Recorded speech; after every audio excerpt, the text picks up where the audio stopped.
Hey, it's Brianna. People have been asking me, cause like how I talk about how my house burned down or whatever. You want to like know the whole story or whatnot? So I will tell you the story. Okay, I was in my house, obviously.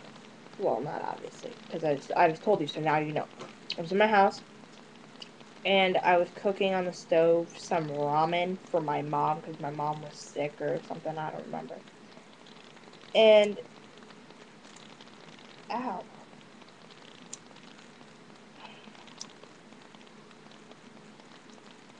Oh, that's nice. Um, I just ripped off my nail thing. And I was turning on the stove, and I like heard like a loud popping noise, but I didn't really think about it.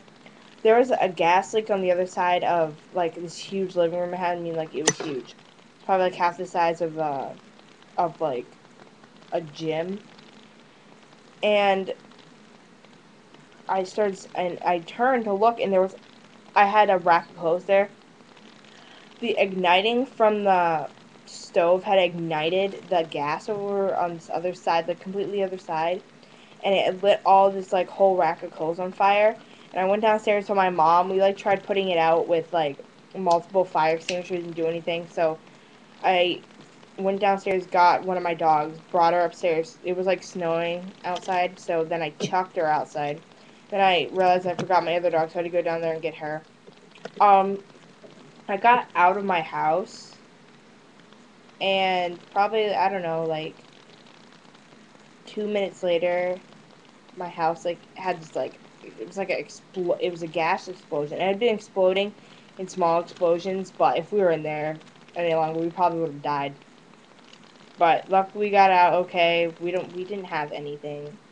I had the clothes I was wearing. I was wearing like a tank top that was like covered way less than this did, and these like pajamas, and that was it. It was freezing outside. I lived in kind of an area where there wasn't that much people, and no one really until my neighbor finally realized across the street that we were like, yeah. Anyways, after that, the freaking fire department didn't come for like 10 minutes after we called them. I'd say 10 or maybe like even 12. My house was beyond repair by then, obviously. I had a 3-story house. It was a huge house. It was ginormous. It's all burnt down. Everything in it. We didn't save very much stuff. We actually saved a laptop and a camera and a DS, like a Nintendo DS, that were all perfectly fine. They didn't even have that much smoke damage and everything. I was very surprised. We got some other things, no clothes or anything like that.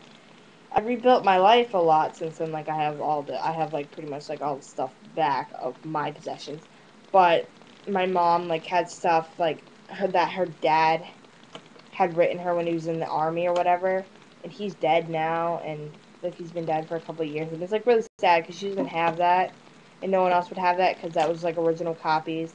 We had a lot of pictures she that we don't have anymore, but at least we got out pretty safe and everything. But just for people that want to know the story or whatever, the saddest part for me was my hair probably went down to I don't know like right here. I had to get it all cut off because it singed really bad, so I had to get it like a lot cut off. So I was pretty sad about that, but I was alive, so my mom had some burns to her face, but and to her hand because we had left the keys on the inside, and they were like right next to the door. She went in and grabbed them. They were like burning hot, and they like burned her hand. It was pretty bad, but yeah. So that's my story for people that wanted to know. Anyways, yep, that's it. Bye.